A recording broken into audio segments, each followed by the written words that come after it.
Imagine if you could tell an entire story in just one word. Well, this is exactly what happened in some of the best known works from ancient Greece. The Iliad, the Odyssey, the Republic, the entire theme of these works is expressed in the first word. I'll tell you what these words are and how this is possible. But first, we have to say that the reason this can work in ancient Greek is that there is no set word order in Greek like there is in English. So in English, because the language is not very inflected, as in like words don't really change in form and spelling to express what they're doing in the sentence, English instead relies on what order the words are in the sentence to tell what their role is.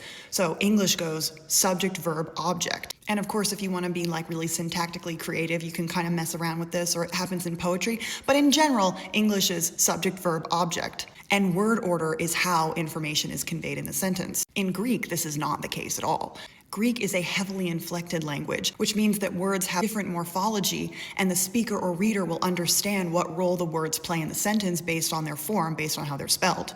So for example, in Greek, an object could go at the very start of the sentence if that sentence is intending to emphasize whatever the object is doing. So for example, in English, you'd have to say, I see a storm. But in Greek, if you wanted to emphasize the storm, you could say storm, see I. And because of the morphological differences between storm and I, you will be able to tell which is the subject and which is the object. Now let's get back to these stories and what their first word is, and how it's possible to tell an entire story in just one word. The Iliad begins, meinen, aide thea, wrath, because the wrath of Achilles is the theme of the story. It's the force that drives the action, the story, the plot. And because it's so important to what the work is going to be about, the Greeks, because of the word order, could put it first to show that that's what the most important thing was for the reader or the listener, because they were sung. So you know from the very first word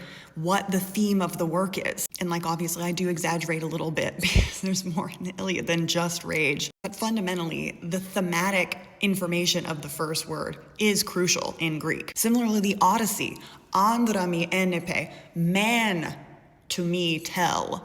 Because the theme, the central subject of the Odyssey is Odysseus, is the man. And so if you get nothing else, if you fall asleep after the first line, you know that the story is about a man. This video is actually getting pretty long, so I'm not going to talk about the Republic in this one.